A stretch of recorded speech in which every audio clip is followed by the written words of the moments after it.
L'as de la finance, le dauphin d'or de l'économie, Axel de Tarlet. Ce matin, vous évoquez la politique surprenante et réjouissante d'Amazon aux États-Unis.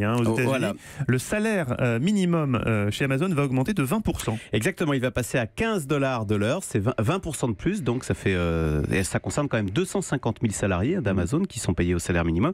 Il augmente aussi le salaire minimum Amazon au Royaume-Uni qui va passer à 9,50 $, donc ça fait 10,60 €, c'est 21% au-dessus du SMIC anglais. Vous savez qu'Amazon est très critiqué pour sa politique salariale spartiate avec très peu de droits. Il y a Bernie Sanders, le candidat démocrate américain, qui a même proposé de créer une taxe Amazon parce qu'il trouve qu'il n'est pas normal de voir des salariés Amazon payés par Amazon et devoir vivre d'aide d'État pour survivre parce qu'ils n'arrivent pas à manger à leur faim. Donc l'entreprise dit avoir entendu ces critiques et elle relève donc les salaires. Puis alors, il y a une autre réalité beaucoup plus terre à terre, c'est que Noël approche et donc à Noël, Amazon a besoin de recruter énormément d'intérimaires. Il faut qu'ils recrutent 100 000 intérimaires.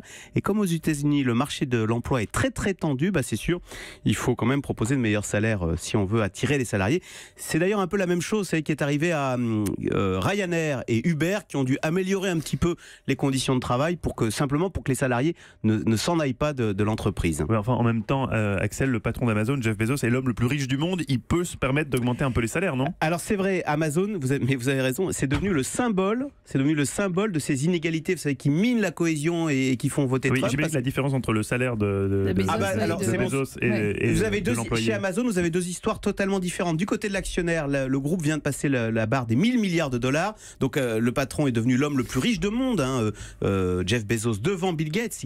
Sa fortune est de 150 milliards de dollars. Et puis de l'autre, vous avez des salariés qui doivent vivre, on l'a dit, d'aide sociale. Donc oui, c'est devenu le symbole de ces inégalités. C'est en fait un modèle non durable. Et donc, c'est une bonne chose que Amazon corrige un peu le tir. Et en Europe, ils vont pas en France. En France, on n'a pas d'annonce. Alors en France, on considère qu'on a un SMIC un peu plus protecteur qu'aux États-Unis où le SMIC est à peine de 7,50 €.